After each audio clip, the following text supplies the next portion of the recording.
Hola, ¿qué tal? Buenas tardes. Un gusto de estar de nueva cuenta con ustedes en este programa de Radio Capullo, donde una vuelta más y el mito será tuyo. En esta ocasión, en nuestro capítulo número 6, tenemos un tema muy interesante, otro mito arraigado, que nos habla de la omisión o el omitir comidas. Es decir, omitir comidas nos ayudará a bajar de peso. Ese es el mito que hoy vamos a debatir o vamos a echar para abajo. Este mito es totalmente falso y vamos a explicar o a desglosar el por qué, independientemente de la temática en cuanto a riesgos que representa esto para la salud.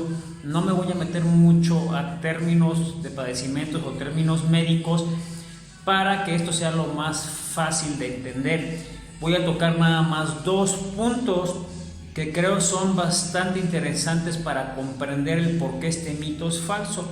Dos puntos que creo que se pueden llevar como conocimiento para poder tener en cuenta que esto no es más que otro mito arraigado de nuestra cultura mexicana, que tiene muchísimos mitos sobre la nutrición.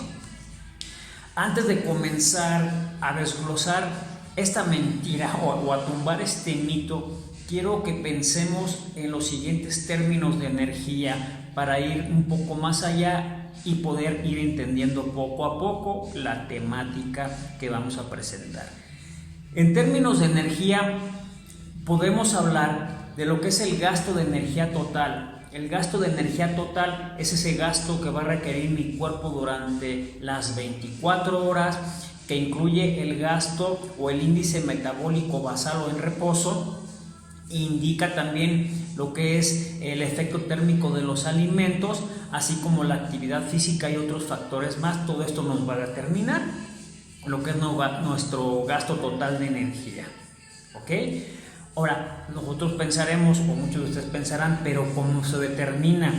Existen fórmulas que nos dan esta pauta ya con parámetros matemáticos para poder determinar qué cantidad de calorías necesita nuestro organismo.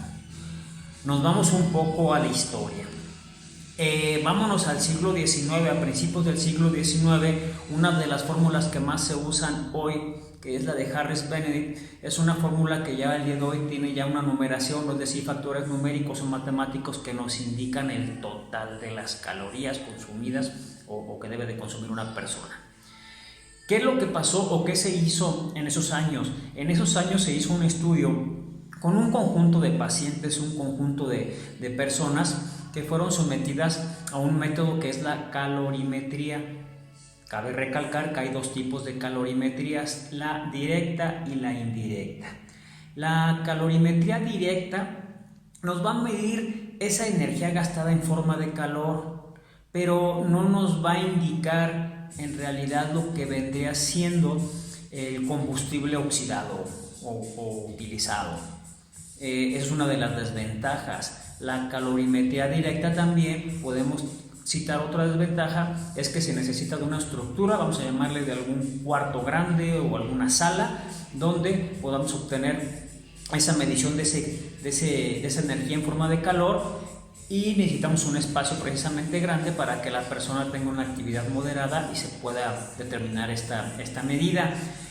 A raíz de todos estos factores que les estoy comentando, suele ser una prueba muy complicada y suele ser una prueba que no nos puede arrojar en alguna manera datos muy exactos y no puede transportarse. Entonces es una medida, un método complicado, costoso, por lo cual lo tachamos. Y después nos vamos a la calorimetría indirecta, que fue la que usaron Harris y Benedict. Esta calorimetría indirecta se mide con un espirómetro y nos va a medir lo que es la cantidad de oxígeno que entra y el dióxido de carbono que sale. ¿Ok? Entonces, con esta medición, que es muy práctica y que es a un costo menor, que inclusive se puede trasladar el equipo para hacer este tipo de pruebas, se determinó con una fórmula en cuanto al dióxido de carbono que se produce entre el oxígeno que se está consumiendo, nos da una cifra o nos da un número que vienen siendo las calorías. Hay que recalcar o hay que poner entre paréntesis que durante todo este proceso se determinaron otros factores que también ya están estipulados en la fórmula o en cuestión de matemáticas. Esos factores es la edad, el género, la actividad física, la talla. Y todo esto nos da en realidad las calorías por día. Esto es una breve reseña de cómo surgió esta fórmula o cómo se hizo esta fórmula mediante este estudio. Es decir, no son creencias, es ciencia. Esto, a final de cuentas, nos llevó a tener una fórmula que podemos determinar el gasto o las calorías que utiliza un individuo, y existen otras más. Simplemente quería yo explicarles un poco para entrar al tema de qué es lo que sucede en nuestro cuerpo y cómo determinamos este gasto. Ahora bien, vámonos al mito. El omitir comidas nos ayuda a bajar de peso. ¿Por qué es falso? Dentro de estos parámetros de energía comenté el índice metabólico en reposo basal, o es uno de los factores que vienen en este desglose de los términos de energía. Este índice metabólico en reposo suele detenerse o suele tratar de adaptarse cuando detecta un déficit de caloría. Por lo tanto, detiene lo que es el gasto de las calorías entre un 15 o hasta un 20%.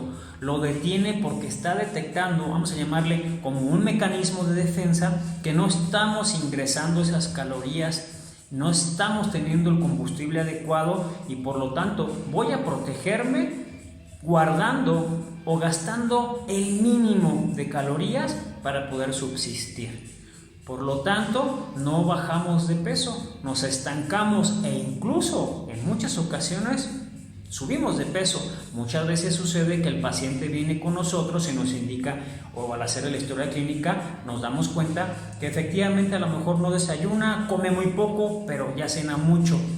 Entonces, aún así, aunque no haya llegado a la cantidad de calorías que tal vez requiere esta persona, pero al hacer este tipo de dieta, al llevar a cabo este tipo de dieta, provoca que se estanque o incremente su peso, porque su cuerpo aún así está gastando muy pocas calorías y las que estamos ingresando, suelen rebasar estas calorías que no se están gastando. Entonces hay un desequilibrio de calorías. Es uno de los factores por lo cual sucede este acontecimiento que mucha gente no se explica o le cuesta trabajo entender. Tengamos en cuenta otro factor. Este es el primer factor al que yo me refería que iba a tocar. Vamos a tocar dos factores o dos temas. Este es el primero. El índice metabólico en reposo basal se va a ver detenido o va a tener un mecanismo de defensa, como le queramos llamar, o se va a adaptar y por ende va a tratar de gastar el mínimo de calorías y por lo tanto aquí vamos a tener un estancamiento de peso, ¿ok? Vámonos al segundo tema o al segundo factor, que también es un factor a considerar. Y nada más para comentar un poco, yo sé que les dije que no iba a comentar mucho de esto de patologías o alguna terminología ya más médica, pero creo que cabe recalcar en aquellas dietas de ayunos muy prolongados, muchos de ustedes saben o han escuchado que se forman cuerpos cetónicos. Estos cuerpos nos generan un problema dado que inhibe o limita la eliminación de ácido úrico por orina. Y esto nos puede desencadenar, por ejemplo, un padecimiento conocido como gota. Es un tema nada más que quería dejar por ahí sobre la mesa y de ahí se desprenden mucho más. Pero vamos a regresar a nuestro segundo factor o nuestro segundo tema de relevancia para este video, que será el consumo exagerado de alimentos en la siguiente comida que vamos a tener. Es decir, vamos a presentar un apetito feroz, vamos a tener un gran apetito porque no hemos consumido ciertos alimentos durante el día y tal vez así llevamos días. Entonces nuestra última comida que realicemos, que generalmente va a ser la cena, la vamos a querer hacer en abundancia e incluso de alguna forma podríamos comentar inconsciente, porque vamos a tener mucha hambre.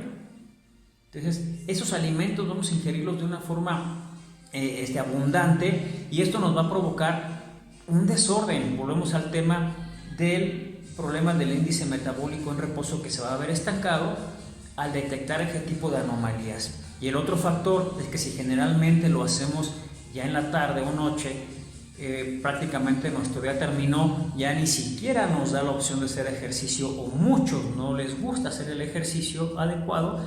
Entonces esas calorías pues se van a quedar estancadas y con más razón vamos a tender a subir de peso o a llegar a un sobrepeso o una obesidad de una forma muy fácil, en lugar de lograr el propósito que nos estamos proponiendo, que es el de bajar de peso. Es por esa razón que este mito es desmentido, totalmente falso. El omitir ciertas comidas o algunas comidas nunca nos va a ayudar a bajar de peso. Llévatelo a tu casa, por favor. Vamos a clavarnos ese mito totalmente como falso y vamos a echarle ganas. Vamos a ir con el especialista en nutrición. Vamos a hacer realmente una dieta adecuada para nuestra edad, nuestro género, nuestra actividad física, etc. Me dio un gusto estar con ustedes de nueva cuenta. Gracias por seguir nuestros videos. Dame like, por favor, en el YouTube. Eso me ayuda bastante para seguir poniendo estos videos. Hasta la próxima. Gracias.